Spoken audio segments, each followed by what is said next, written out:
Nesta maluquice que é o Campeonato Brasileiro, nesta montanha-russa de emoções, no domingo a gente comemora um gol nosso no finalzinho. Na segunda noite a gente vai dormir chateado porque o Cruzeiro ganha do Goiás fora de casa no último minuto. Aí na terça-feira, por incrível que pareça, a gente comemora a derrota do Vasco em casa. Não é a vitória do outro time, não é a vitória do nosso rival, não. Porque ele também corria risco. É a derrota do Vasco em casa. Uma derrota que vai dar ao Vasco a chance de ir, no máximo, a 48 pontos no campeonato. Um Vasco que enfrenta o Grêmio na próxima rodada em Porto Alegre. E depois resolve a sua vida em casa contra o Bragantino. Dois adversários difíceis. E ainda tem o Bahia, que vai pegar o São Paulo. Se o São Paulo fizer o favor de ganhar o jogo, com o Vasco e Bahia lá embaixo, o Santos fazendo o papel dele, que é importante, e é o principal, que é ganhar do Fluminense, eu arriscaria dizer a vocês que o Santos não cai mais, apesar da questão matemática. O Santos iria a 46, 12 vitórias, o Vasco ficaria com 42, 11 vitórias, o Bahia 41, 11 vitórias. Então, repito, arriscaria dizer que o Santos vencendo o Fluminense, e caso aconteça o resultado do Bahia, até o empate do Bahia contra o São Paulo, a nossa vida estará, acho que, encaminhada. Mas é aquilo. Mais uma vez eu venho aqui num pré-jogo para tentar puxar pelo espírito de todos, pela energia de todos, pela emoção de todos, pela Vila Belmiro pulsando. Se nas últimas duas vezes não funcionou, se só somamos pontos e não vencemos jogos, é a hora da Vila Belmiro funcionar. E dos jogadores entenderem isso, de se sentirem mais inspirados e motivados do que nunca, porque o campeonato que assusta num dia é aquele que dá esperança no outro. É um campeonato que está dando ao Santos a chance dele se recuperar, porque mesmo com o aproveitamento dos times de baixo sendo ótimo neste segundo turno, em momentos decisivos eles titubearam, né? O Cruzeiro, por exemplo, quando perdeu do Coritiba, enfim. O próprio Corinthians, quando perdeu do Bahia e se colocou em risco. Inclusive, se o Santos ganhar, ele até pode terminar o campeonato na frente do Corinthians. Mas, assim, as chances estão sendo dadas ao Santos de maneira repetitiva. O universo tem conspirado a favor. Bastava uma vitória contra Cuiabá ou contra São Paulo, a nossa vida hoje estaria praticamente resolvida. Mas não foi assim que o destino quis. Aliás, eu ouso dizer agora que a derrota do Corinthians, do jeito que foi para o Bahia, serviu não para subir o Bahia na tabela, serviu na questão propriamente dita da pontuação, mas no aspecto psicológico obrigou o Corinthians a ganhar do Vasco. Porque se o Corinthians ganha do Bahia, ia entrar contra o Vasco de qualquer jeito. E o Vasco hoje, com 45 pontos, seria um perigo maior para o Santos. Porque o Corinthians, vamos combinar, vai pegar o Inter num jogo que, se houver um empate, os dois estão livres, né? Dependendo do que acontecer na partida do Internacional contra o Cuiabá. E depois, na última rodada, o Corinthians pega, acho que o Curitiba fora. Então, assim, a chance de tropeço do Vasco é muito maior do que a do Corinthians nessa sequência de campeonato. Mas, repito, precisamos fazer a nossa parte. Mesmo com o Fluminense vindo aí com alguns jogadores poupados, sem o Marcelo, sem o Felipe Melo, enfim. Mas ainda é um grande time, time campeão da Libertadores, do técnico da seleção brasileira. Então, prepare o seu coração para mais uma jornada épica. O Santos mira os 46 pontos, que talvez nem sejam suficientes. 46, talvez o 47. Pode até acontecer em o Santos fazendo os 46. O Santos jogará contra o Atlético Paranaense no fim de semana, ao mesmo tempo em que o Vasco estará em campo contra o Grêmio. Se o Vasco empatar lá, e for a 43 pontos, o Santos empatando também, o Santos já se livra do rebaixamento com 47. Ou se o Vasco perder, mesmo que o Santos perca, o Santos está fora do Z4. Então, são conjecturas positivas, temos que aproveitá-las. Mas precisamos ganhar do Fluminense de toda forma. É o jogo. Só isso. A frase é essa. Santos e Fluminense. O jogo. E é sobre este jogo que eu falo a partir de agora. Meus amigos, um grande abraço. De volta para mais um vídeo aqui do nosso Canal 10. Este é o tradicional pré-jogo, sempre em nome de Peter, Leandro e Dani Haddad Fisioterapia. Quer ter mais qualidade de vida e ficar livre das dores? Então entre em contato com o Peter ou com a Dani pelos telefones 13 99704 0944, 13 99782 7308. Conheço o trabalho também pelo Instagram, @Peter, Leandro e Dani Haddad. Também Vila Unitar Premium Beef, a arte do bom churrasco. Em São Paulo, na Vila Madalena, no Instagram, @unitar.beef. No WhatsApp 11 98798 4884, 11 98798 4884. Se você estiver nas redondezas da Vila Madalena, pode retirar em loco com o meu amigo Marcão ou solicitar a comodidade do delivery que entrega na sua casa. Dizendo que viu aqui no Canal 10, tem 15% de desconto na primeira compra em Vila Unitar Premium Beef, a arte do bom churrasco. Se você chega agora aqui ao canal, peço para que se inscreva, ative as notificações, deixe o like, que também é importante. Se quiser, torne-se membro do canal, podendo também compartilhar os links dos nossos vídeos na sua rede social, no seu grupo de WhatsApp. Ajude o Canal 10 a continuar crescendo. Bom, falado da rodada, né, destacar da rodada aqui, o Corinthians tem 47 junto com o São Paulo, o Inter 46, Fortaleza 45, o Cruzeiro foi a 44, Santos 43, Vasco parou em 42, o Bahia tem 41, pode ir a 44.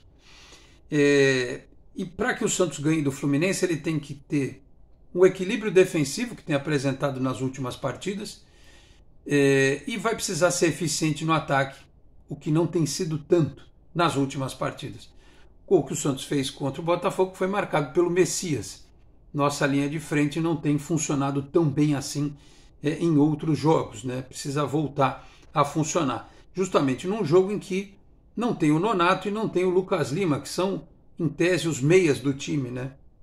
Mais o Lucas Lima. O Nonato é um híbrido ali, um jogador que faz também ali a parte defensiva. E o Santos precisa fazer gol. Precisa abastecer o Marcos Leonardo. Precisa acionar o Soteldo, como foi no fim da partida contra o Botafogo, né? E precisa tomar cuidado, por exemplo, com o Cano, se ele estiver no jogo, né? Diz que ele quer jogar, porque ele quer ser artilheiro, temporada e coisa e tal. Ele não é um centroavante de bola aérea, né? Na hora de subir, ele sobe porque ele se posiciona bem, mas ele é um centroavante de movimentação, que sai da área e tal. Então isso vai exigir a atenção do Santos. Talvez até por isso, pela característica do Fluminense, o Marcelo Fernandes parece que vai montar um time com jogadores que podem, em dado momento do jogo, terem uma função tática, em dado momento do jogo terem outra função tática. No banco, o Morelos estará presente. Está relacionado, o Morelos vai para a partida como opção no banco de reserva.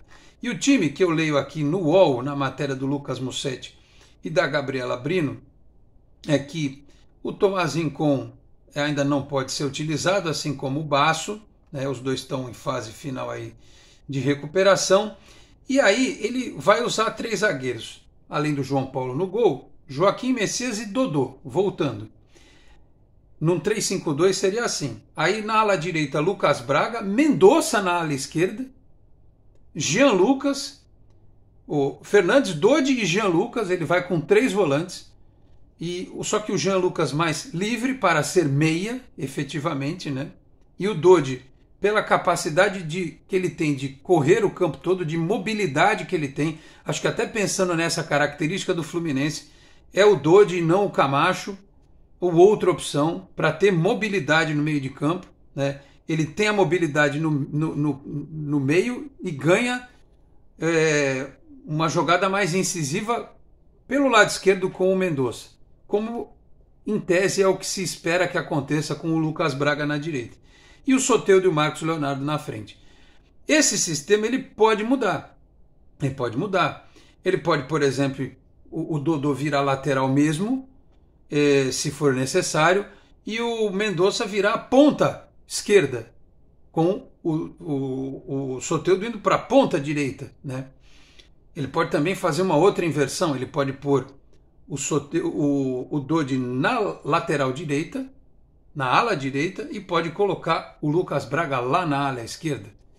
E aí deixar o Soteldo de meia e botar o Mendonça no ataque. Então, são 3 variações táticas que podem acontecer com este time que foi armado pelo Marcelo Fernandes.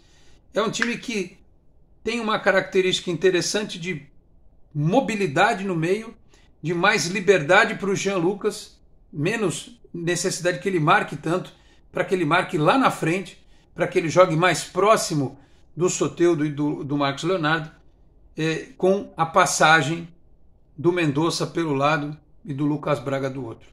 Vamos ver se vai funcionar. Eu acho interessante a opção, até porque o menino Kevson vem sentindo, e o Mendonça lá de ala, por incrível que pareça, na partida contra o Botafogo, enquanto esteve em campo, fez um bom papel.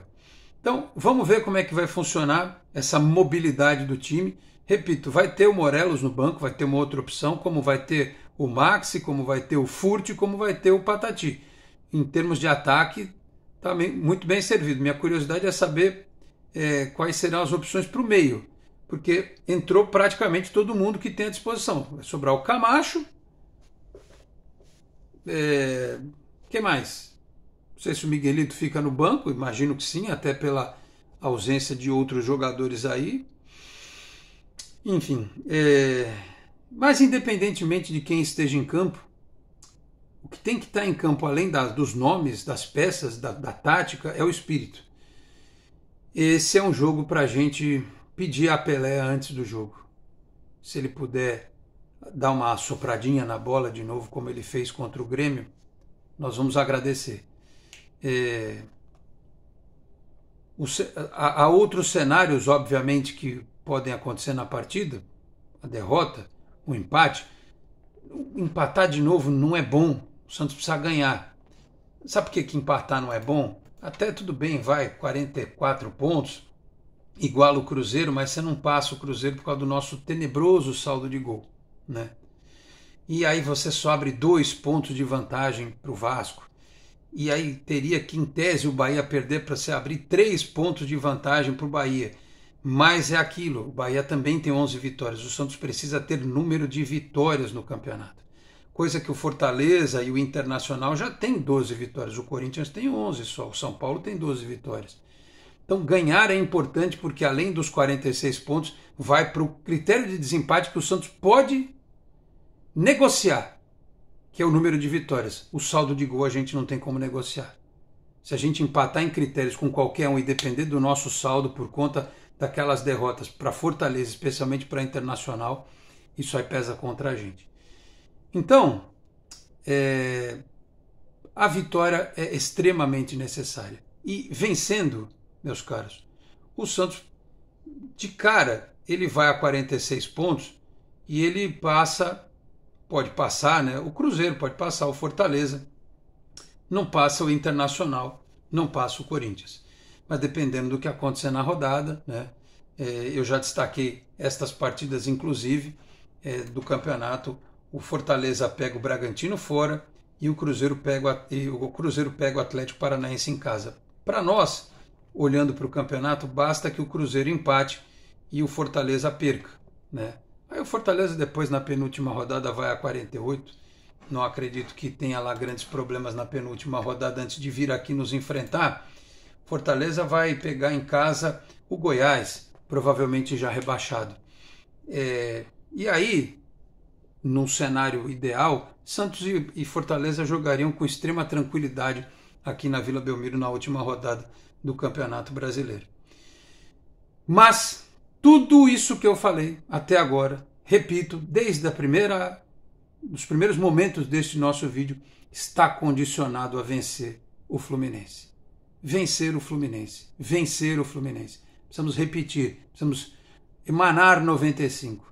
Né? Precisamos vivenciar o Pacaembu, o do 5-2.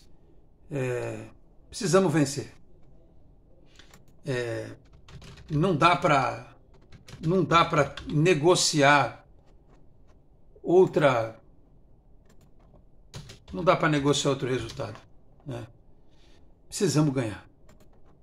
Diniz nos perdoe, Ganso nos perdoe, mas é isso que os jogadores vão precisar ter em mente.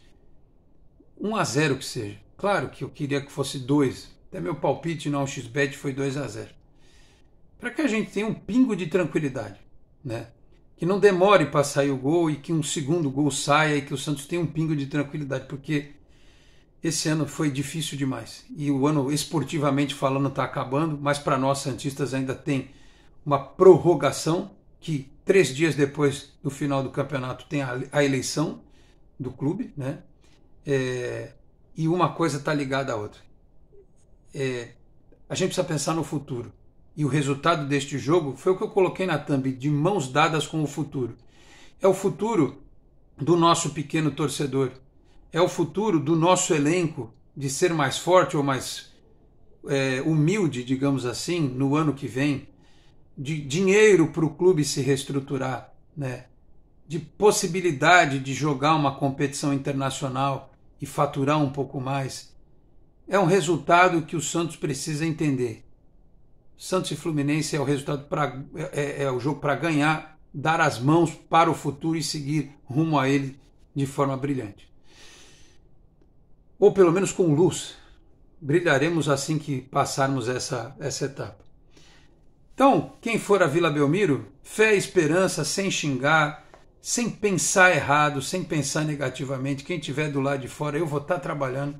Jogo 7 horas da noite, é onde Deus nos acuda. Eu só consigo ver com calma em jogo das 7 da noite o segundo tempo. Mas espero logo depois da partida estar aqui com vocês para celebrar uma vitória do Santos. Precisamos, urgentemente. Tá certo? Falei aqui também em nome de Cicobi Unimed Metropolitana, sede em Santos, na Rua Doutor Carvalho de Mendonça, 187, na Vila Matias. O telefone é o 13-3229-8855. Tem Cicobi também em São Vicente, Guarujá, Praia Grande, Cubatão, Peruíbe, Mongaguá, além das agências na capital paulista, Grande São Paulo, ABC, importantes municípios de Santa Catarina e do Rio de Janeiro, com a incorporação do Cicobi Santa. Também a Exatec Informática, na Senador Feijó 686, sala 1820, no Blue Office. O site é o exatecinformatica.com.br, telefone 13 3020 1877. Conheça mais da Exatec também nas redes sociais.